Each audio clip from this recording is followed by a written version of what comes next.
ನಮಸ್ಕಾರ. ಸುವರ್ಣ ನ್ಯೂಸ್ನ ಪ್ರೀತಿಯ ವೀಕ್ಷಕರೆಲ್ಲರಿಗೂ ಬ್ರಹ್ಮಾಂಡ ಕಾರ್ಯಕ್ರಮಕ್ಕೆ ಪ್ರೀತಿಯ ಸ್ವಾಗತ. ನಾನ್ ಶ್ರುತಿ.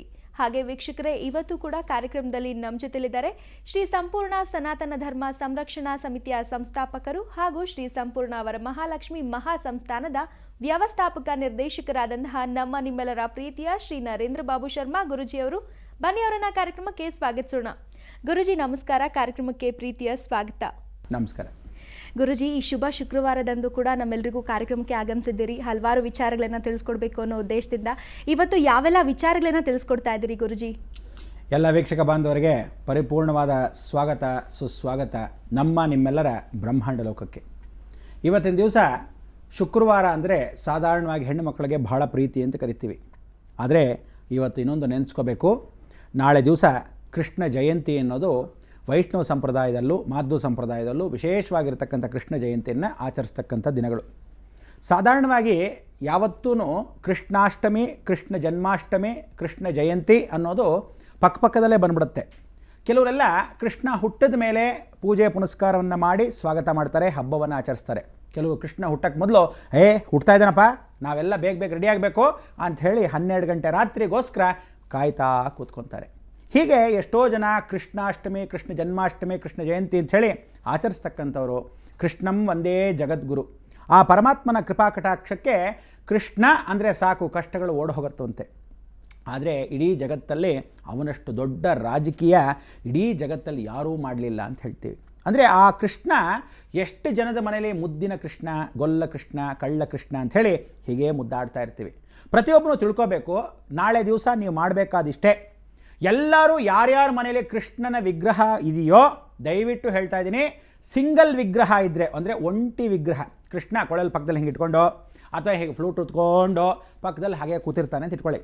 ಅವನು ಒಬ್ಬನೇ ಇದ್ದಾಗ ಖಂಡಿತ ಆ ಮನೆ ಒಳಗೆ ಇಟ್ಕೋಬೇಡಿ, ಜಗಳಾನ್ ಮಾಡಿಸ್ಬಿಡ್ತಾನೆ. ಅಂದರೆ ವಿಗ್ರಹ ಏಕೈಕ ಕೃಷ್ಣ ಇದ್ದರೆ ಖಂಡಿತ ಮನೇಲಿ ಘರ್ಷಣೆ.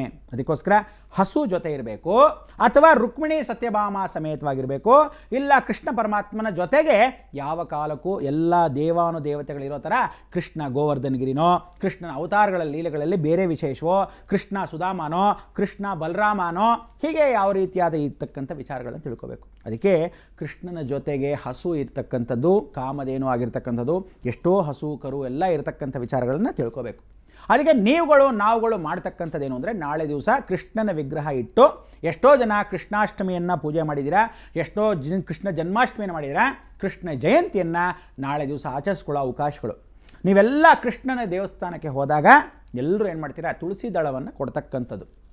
ಸಾಧಾರಣವಾಗಿ ನಾವೇನು ಹೇಳ್ತೀವಿ, ನೀವು ಮಾಡಬೇಕಾದಿಷ್ಟೇ. ಯಾವುದು ತಿಳ್ಕೊಳ್ಳಿ, ಕೃಷ್ಣ ಬೃಂದಾವನದಲ್ಲಿ ವಾಸವಾಗಿದ್ದಾನೆ. ಬೃಂದಾವನ ಅಂದರೆ ಕಾಮ ಕ್ರೋಧ ಕೋಪ ಯಾವುದೇ ಇಲ್ಲದೇ ಇರತಕ್ಕಂಥದ್ದು. ಕಾಮ ಕ್ರೋಧ ಲೋಭ ಮೋಹ ಮದ ಮಾತ್ಸರ್ಯಗಳನ್ನು ಅರಿಷಡ್ವರಗಳನ್ನು ಕಂಟ್ರೋಲ್ ಮಾಡೋನು. ತುಳಸಿದಳ ಒಂದು ದೇವಸ್ಥಾನಕ್ಕೆ ಹೋದಾಗ ತೀರ್ಥವನ್ನು ಯಾವ ಕಾಲಕ್ಕೂ ಬೆಳಗ್ಗೆ ಮಾತ್ರ ತಗೋಬೇಕು ಅಂತ ಹೇಳ್ತೀವಿ. ಸಾಯಂಕಾಲ ತೀರ್ಥ ತಗೊಳ್ಳೋ ಶಾಸ್ತ್ರ ಇಡೀ ಜಗತ್ತಲ್ಲಿ ಎಲ್ಲೂ ಇಲ್ಲ. ಇವ್ರುಗಳು ಪಾಪ ಮಾಡಿಕೊಂಡ್ರು, ಒಂದು ಸ್ವಲ್ಪ ತೀರ್ಥ ಕೊಟ್ಟರೆ ಜನಗಳ ಆಕರ್ಷಣೆ. ಏನಾದರೂ ಕೊಡಬೇಕಲ್ಲ ಸಾಯಂಕಾಲ ಬಂದ ತಕ್ಷಣ, ಅದ್ರ ಬದಲು ಪ್ರಸಾದ ಮಾಡಿಸಿ.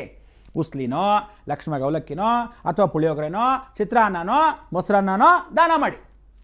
ತೀರ್ಥವನ್ನು ಯಾವ ಕಾಲಕ್ಕೂ ಸಾಯಂಕಾಲದಲ್ಲಿ ಕೊಡಕೂಡ್ದು. ಯಾಕೆ ಅಂತ ತಿಳ್ಕೊಳ್ಳಿ ಫಸ್ಟು ಸರಿಯಾಗಿ. ಏನು ಅಂದರೆ, ಸತ್ಯ ಯಾವತ್ತೂ ಕಹಿಯಾಗಿರುತ್ತೆ. ಎಷ್ಟೋ ಜನಕ್ಕೆ ವಿಚಾರ ಗೊತ್ತಿಲ್ಲ. ಬೆಳಗ್ಗೆ ಅಭಿಷೇಕ ಮಾಡಾಗ ಪಂಚಾಮೃತ ಸ್ನಾನಂ ಸಮರ್ಪಯಾಮಿ. ಆ ಪಂಚಾಮೃತ ಸ್ನಾನವನ್ನು ಮಾಡಿಸ್ಬೇಕಾದ್ರೆ, ಅಭಿಷೇಕ ಮಾಡಬೇಕಾದ್ರೆ ಜೇನುತುಪ್ಪ ಅನ್ನೋ ಜೊತೆಗೆ ಹಾಕಿ ಅಭಿಷೇಕವನ್ನು ಮಾಡಿದ ಮೇಲೆ ಆಮೇಲೆ ತೀರ್ಥವನ್ನು ಮಾಡಿ ಆ ಪನ್ನೀರ ತೀರ್ಥವನ್ನು ಕೊಡ್ತಕ್ಕಂಥ ಅವಕಾಶ.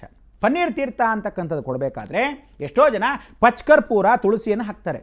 ತುಳಸಿ ಪಚ್ಕರ್ಪೂರನ ಯಾವ ದೇವಸ್ಥಾನದಲ್ಲಿ ಸಾಯಂಕಾಲ ಕೊಡ್ತಾರೋ, ಬೆಳಗ್ಗೆ ಜೇನುತುಪ್ಪ ಇರೋದ್ರಿಂದ ಅದು ಪರವಾಗಿಲ್ಲ.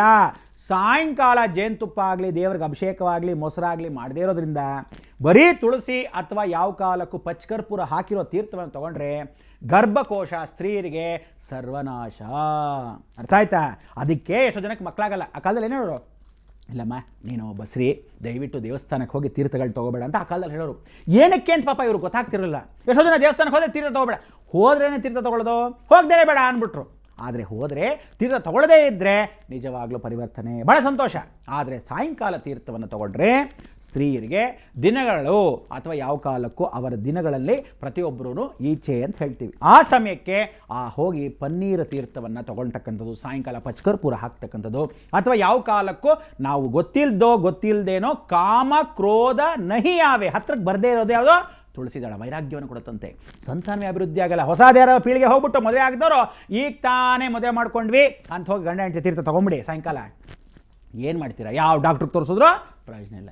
ಅದೇ ಬೆಳಗ್ಗೆ ಹೊತ್ತು ತೀರ್ಥ ತಗೋಬೋದು. ಅದಕ್ಕೆ ಸಾಯಂಕಾಲ ತೀರ್ಥ ನಿಷೇಧ ಯಾವ ಶಾಸ್ತ್ರದಲ್ಲೂ ಇಲ್ಲ. ಇವ್ರು ಮಾಡ್ಕೊಂಡಿರೋದು. ನೀವು ಎಂಥ ಲೋಕದಿಂದ ಬನ್ನಿ, ಯಾವ ಕಾಲಕ್ಕೂ ಸಾಯಂಕಾಲ ಇಲ್ಲ. ಬೆಳಗ್ಗೆ ಅಭಿಷೇಕ ಮಾಡಿದ್ದು ದೇವರ ತೀರ್ಥವನ್ನು ಪ್ರಸಾದವಾಗಿ ಕೊಟ್ಟಾಗ ಪಂಚಾಮೃತ, ತದನಂತರ ಈ ತೀರ್ಥವನ್ನು ಅಭಿಷೇಕ ಮಾಡಿರ್ತಕ್ಕಂಥ ನೀರಿನ ತೀರ್ಥ ಪನ್ನೀರನ್ನು ಹಾಕಿ ಅಲ್ಲಿರ್ತಕ್ಕಂಥ ಸುಗಂಧ ಪರಿಮಳವಾಗಿರ್ತಕ್ಕಂಥ ದ್ರವ್ಯಗಳನ್ನು ಹಾಕಿ ವಿಶೇಷವಾಗಿ ತೀರ್ಥವನ್ನು ಕೊಡ್ತಕ್ಕಂಥದ್ದು ಮಾತ್ರ. ಜೇನುತುಪ್ಪ ತುಳಸಿ ಸೇರಿದ್ರೆ ಅಮೃತಮಸ್ತು ಸ್ವಾಹ, ರೋಗಗಳು ಹೋಗುತ್ತೆ. ಅದಕ್ಕೆ ಇವತ್ತು ನೋಡಿ ಅಂತ ಕೆಮ್ತೀರಾ ಅಂತ ಇಟ್ಕೊಳ್ಳಿ. ಆ ಕೆಮ್ಮು ಹೊರಗಡೆ ಬರ್ತಾ ಇರಬೇಕಾದ್ರೆ ಕಫ ಗಿಫ ಎಲ್ಲ ಜಾಸ್ತಿ ಇರುತ್ತೆ, ಒದ್ದಾಡ್ತಾರೆ. ಈ ಸುಮ್ಮನೆ ಕೆಮ್ಮಾದರೆ ಪರವಾಗಿಲ್ಲ, ನಾಯಿ ಕೆಮ್ಮು ಅಂತ ಒದ್ದಾಡ್ತಾರೆ. ಆ ಕೆಮ್ಮು ಬರಬೇಕಾದ್ರೆ ಏನು ಮಾಡ್ತೀವಿ, ಸಾಧಾರಣ ಎಷ್ಟೋ ಜನ ಕೇಳ್ತೀವಿ, ಬೇಗ ನಿಲ್ಲಬೇಕಾ ತುಳಸಿನ ಹಾಗೆ ಸುಮ್ಮನೆ ಹುರಿರಿ. ಒಂದೆರಡು ತುಳಸಿ ಕಪ್ಪಗೆ ಹುರಿತೀರ. ಹುರಿದದ್ದು ಏನು ಅಂದರೆ ಸ್ವಲ್ಪ ಬಿಸಿ ಹುರಿಬೇಕು, ಸ್ವಲ್ಪ ಕಪ್ಪು ಬರುತ್ತೆ, ಕೆಂಪಾಗಿ ಸ್ವಲ್ಪ ಕಪ್ಪಾಗುತ್ತೆ. ಆ ಸಮಯಕ್ಕೆ ಜೇನುತುಪ್ಪವನ್ನು ಸ್ವಲ್ಪ ಮಟ್ಟಿಗೆ ಒಂದು ಸ್ಪೂನಲ್ಲಿ ಬಿಸಿ ಮಾಡಬೇಕು. ಜ್ಞಾಪಕ ಇಟ್ಕೊಳ್ಳಿ, ಬಿಸಿ ಮಾಡಬೇಕು. ಆ ಬಿಸಿ ಮಾಡೋದೇನು ಅಂದರೆ ಆ ಸ್ಪೂನಲ್ಲಿ ಈ ಹುರಿದಿರೋಂಥ ತುಳಸಿನಲ್ಲಿ ಹಾಕಿ ಲಕ್ಷ್ಮವಾಗಿ ಸ್ವಲ್ಪ ಬಿಸಿ ಸೋಕೋಷ್ಟು ಹಾಗೆ ಬಾಗಿ ಇಟ್ಕೊಂಡ್ಬಿಟ್ರೆ ಮುಗ್ದಾಯ್ತು, ನಾಳೆ ಮಾತಾಡೋಕ್ಕಾಗಲ್ಲ. ನಿಧಾನಕ್ಕೆ ಅದಾದ ಮೇಲೆ ನೀರು ಕುಡಿಬಾರ್ದು, ಲಕ್ಷಣವಾಗಿ ಮಲ್ಕೊಂಡ್ಬಿಡ್ಬೇಕು. ಆ ಸಮಯಕ್ಕೆ ಕೂತ್ಕೊಳ್ಳಿ, ಯಾವ ಕೆಮ್ಮು ಬರಲ್ಲ, ಎಲ್ಲವೂ ಮೋಷನಲ್ಲಿ ಹೊರಟೋಗ್ತಾ ಇರುತ್ತೆ. ಅದಕ್ಕೆ ಜೀವನದಲ್ಲಿ ತುಳಸಿ ಯಾಕೆ ತಗೋಬೇಕು, ಯಾಕೆ ತಗೋಬಾರ್ದು? ತುಳಸಿಯನ್ನು ಸ್ವೀಕರಣೆ ಮಾಡೋ ಸಮಯಕ್ಕೆ ಏನಂತ ಹೇಳುತ್ತೆ, ಕಾಮಕ್ರೋಧ ನಹಿಯಾವೆ, ಅವನಿಗೆ ಕೋಪು ಬರಲ್ಲ, ಅವರು ವಿಶೇಷವಾಗಿರ್ತಕ್ಕಂಥ ವೈರಾಗ್ಯ. ತದನಂತರ ಆ ಜೇನುತುಪ್ಪ ಸಮೇತ ತುಳಸಿಯನ್ನು ಎಲ್ಲಿ ವಾಸವಾಗಿರ್ತಾನೆ ಕೃಷ್ಣ ಪರಮಾತ್ಮ. ಅದಕ್ಕೆ ನೀವೇನು ಮಾಡಬೇಕು, ಎಲ್ಲರೂ ನಾಳೆ ರೆಡಿಯಾಗಿ ಕೃಷ್ಣ ಪರಮಾತ್ಮ ನಿಮ್ಮ ಮನೆಗೆ ಸಾಯಂಕಾಲದಲ್ಲಿ ಬರೋಕ್ಕೆ ಪುಟಾಣಿ ವಿಗ್ರಹ ಕೃಷ್ಣನ ತುಳಸಿ ದಳದಲ್ಲಿ ವಿಶೇಷವಾಗಿ ಕೃಷ್ಣನಿಗೆ ಹಾಕಿ, ಬೇಡ ಅಂದಿಲ್ಲ, ಆದರೆ ಪುಟಾಣಿ ಕೃಷ್ಣ, ಅಂಬೇಗಾಲ್ ಕೃಷ್ಣನೋ ಅಥವಾ ಯಾವ ಕಾಲಕ್ಕೂ ಹಸು ಜೊತೆ ಇರೋ ಕೃಷ್ಣನೋ ಅಥವಾ ರುಕ್ಮಿಣಿ ಸತ್ಯಭಾಮ ಸಮೇತ ಕೃಷ್ಣನೋ ನಿಮ್ಮಲ್ಲಿ ಅನುಕೂಲ ಇದ್ದರೆ ತುಳಸಿ ಕಟ್ಟೆ ಹತ್ರ ಇಟ್ಟು ನಾಳೆ ಪೂಜೆ ಮಾಡಿ. ಎಷ್ಟು ಆನಂದ ಅಂದರೆ, ಶ್ರೀ ತುಳಸಿ ಜಯ ಮುನಿಯವೇ, ಜಯ ಮುನಿಯವೇ, ಮಂಗಳಗ ವಿಷ್ಣುಗಾನಿ ವಿಷ್ಣು ತುಳಸಿವೆ, ಶ್ರೀ ಕೃಷ್ಣ ತುಳಸಿವೆ, ಜಯ ಆರತಿ ಜಯ ಪೂಜಿತ ಮಂಗಳ ಸೌಭಾಗ್ಯವತಿ, ಶ್ರೀ ತುಳಸಿ ಜಯ ಮುನಿಯವೇ, ಜಯ ಮುನಿಯವೇ. ಅಂದರೆ ಕೃಷ್ಣ ತುಳಸಿ ಅನ್ನೋದು ಕಪ್ಪು, ಶ್ರೀ ತುಳಸಿ ಅನ್ನೋದು ಸಾಕ್ಷಾತ್ ಬಿಳಿ. ಈ ಕಪ್ಪು ಬಿಳಿಯಾಗಿರ್ತಕ್ಕಂಥ ಈ ಎರಡೂ ತುಳಸಿಗಳು ಬಹಳ ವಿಶೇಷವಾಗಿರ್ತಕ್ಕಂಥದ್ದು. ಕೃಷ್ಣ ತುಳಸಿಯನ್ನು ದೇವಿ ಆರಾಧನೆಗೆ ಮಹಾಲಕ್ಷ್ಮಿಗೆ ಅರ್ಚನೆ ಮಾಡಬೇಕು. ಇವತ್ತು ದೇವಸ್ಥಾನಕ್ಕೆ ಹೋಗಿ ಲಕ್ಷ್ಮಿ ಕೊಟ್ಟರೆ ಎಷ್ಟು ಜನ ಇಷ್ಟಪಡ್ತಾರೆ, ಎಷ್ಟೋ ಜನ ತುಳಸಿ ಯಾರಾದರೂ ಲಕ್ಷ್ಮಿಗೆ ಹಾಕ್ತಾರೇನ್ರಿ, ವೈರಾಗ್ಯ ಹೊಟ್ಟೋಗ್ತಾಳೆ ಅಂತ. ಯಾವನು ಹೇಳ್ದವ ನಿಮಗೆ? ಲಕ್ಷ್ಮಿಗೆ ಕೃಷ್ಣ ತುಳಸಿ ಕಪ್ಪು ತುಳಸಿಯನ್ನು ಯಾವತ್ತು ಹಾಕ್ತೀರಾ ಧನ ಪ್ರಾಪ್ತಿ ಖಾಲಿ ಆಗಲ್ಲ, ಬರೆದಿಟ್ಕೊಳ್ಳಿ. ಬಿಲ್ವಪತ್ರೆ ಹಾರವನ್ನು ಯಾವತ್ತು ಲಕ್ಷ್ಮಿಗೆ ಹಾಕ್ತೀರಾ ಯಾವತ್ತು ಧನ ಸಮೃದ್ಧಿ ಆಗಿರುತ್ತೆ, ಬರೆದಿಟ್ಕೊಳ್ಳಿ. ನಿಂಬೆಹಣ್ಣನ್ನು ಯಾವ ಕಾಲಕ್ಕೂ ನೈವೇದ್ಯ ಮಾಡಿ ತುಪ್ಪದ ದೀಪವನ್ನು ಲಕ್ಷ್ಮಿಗೆ ಹಚ್ತೀರಾ, ಸಾಕ್ಷಾತ್ ಲಕ್ಷ್ಮಿ ನಿವಾಸವಾಗಿರ್ತಾಳೆ. ಲಕ್ಷ್ಮಿ ಸ್ಥಿರವಾಸ, ಜ್ಞಾಪಕ ಇಟ್ಕೊಳ್ಳಿ. ಅದಕ್ಕೆ ವಿಶೇಷವಾಗಿರ್ತಕ್ಕಂಥ ಜೀವನ ಯಾವತ್ತು ಗಂಡು ದೇವರಾಗಿರ್ತಕ್ಕಂಥ ಮಹಾವಿಷ್ಣುಗೆ, ಶ್ರೀರಾಮಚಂದ್ರನಿಗೆ, ಕೃಷ್ಣನಿಗೆ ಹಾಕ್ತಕ್ಕಂಥ ಹಾರಗಳು ಬಿಳಿಯಾಗಿರ್ತಕ್ಕಂಥ ಶ್ವೇತ ಕೃಷ್ಣ ತುಳಸಿ ಆಗಿರ್ತಕ್ಕಂಥದ್ದಲ್ಲ. ಯಾವ ಕಾಲಕ್ಕೂ ಶ್ರೀ ತುಳಸಿ ಅಂತ ಲಕ್ಷ್ಮೀ ತುಳಸಿಯನ್ನು ಗಂಡಿಗೆ ಹಾಕಬೇಕು, ಕೃಷ್ಣ ತುಳಸಿನ ಲಕ್ಷ್ಮಿಗೆ ಇಡಬೇಕು. ನಿಜವಾದ ಶ್ರೇಷ್ಠತೆ ಅದೇ. ಕೃಷ್ಣ ತುಳಸಿ ಒಂದೊಂದ್ಸಲ ಏನು ಮಾಡ್ತೀವಿ, ವೈರಾಗ್ಯ ದೇವತೆಗಳಿಗೆ, ರಾಘವೇಂದ್ರ ಸ್ವಾಮಿಗಳಿಗೆ, ಆಂಜನೇಯನಿಗೆ ಎಲ್ಲ ಹಾಕಿದ್ರೆ ಅವರಿಬ್ಬರು ಆಲಂಗನೆ ಮಾಡಿದಷ್ಟು ಶ್ರೇಷ್ಠವಂತೆ. ಅದಕ್ಕೆ ರಾಮಾಂಜನೇಯನಿಗೆ ಸೇರಿದಾಗ ಅವನಿಗೆ ಹೋಗಿ ಕಪ್ಪು ತುಳಸಿಯನ್ನು, ಅದೇ ಕೃಷ್ಣ ತುಳಸಿಯನ್ನು ಹಾಕಿದಾಗ ಬಹಳ ವಿಶೇಷ ವೈರಾಗ್ಯವನ್ನು ಕೊಡ್ತಾನೆ.